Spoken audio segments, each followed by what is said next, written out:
Now see this young man, Robert Kyagulanyi. He comes out of an election and has to flee, hide. Finally now we have heard him speaking from Geneva. He runs away. His wife, Barbara Itungo, is assaulted in her home. And the head of the army proudly displays a picture of her in a humiliating position, sitting and crawling on her bare floor, her house ransacked, and a soldier over her head.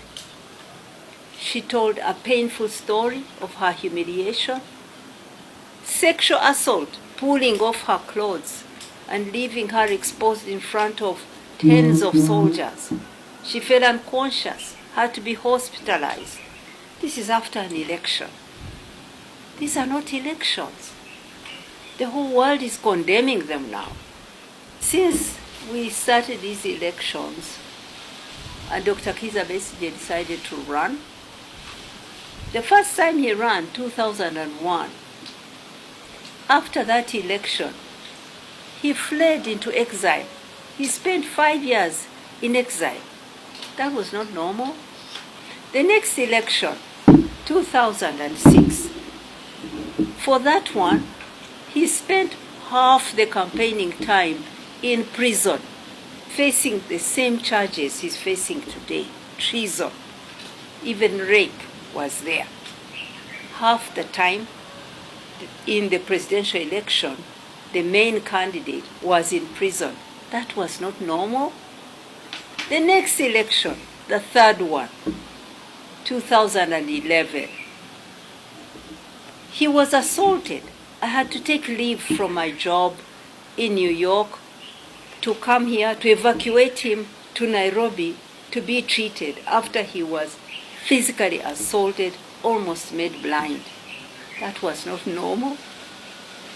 Should I go on? The fourth election. He was held here after the election, prisoner in his own home, unable to step outside for months.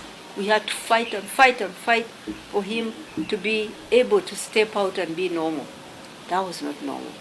Now that on Monday, 23rd, at 2 p.m., we will gather at Rubaga Cathedral, and the Archbishop of Kampala Diocese, His Grace Paul Semo Gerere, will lead us in a Holy Mass to pray for Dr. Kizza Besigye and all prisoners and the sick in Uganda, to hold them up in prayer to God and hold up our country to God.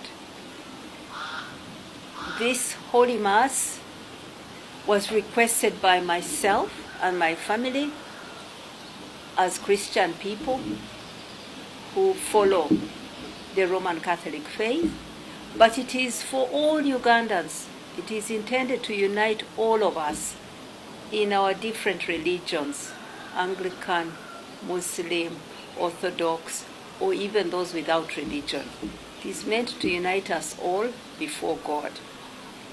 It is also meant to bring together all the families that are suffering today, who have people who are missing since this election, and for even years. There are some who've been missing for even up to 6-7 years.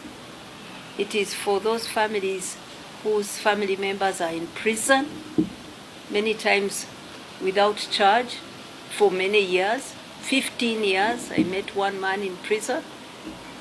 It is for suffering families whose loved ones have been taken away.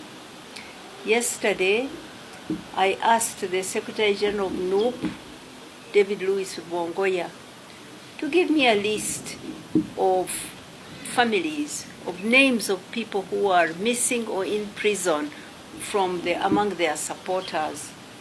I was expecting to get maybe a list of 30 names, or if many, 50 names, so that I take them to this Mass and we pray for them, we read them. I got a list of more than 600 people.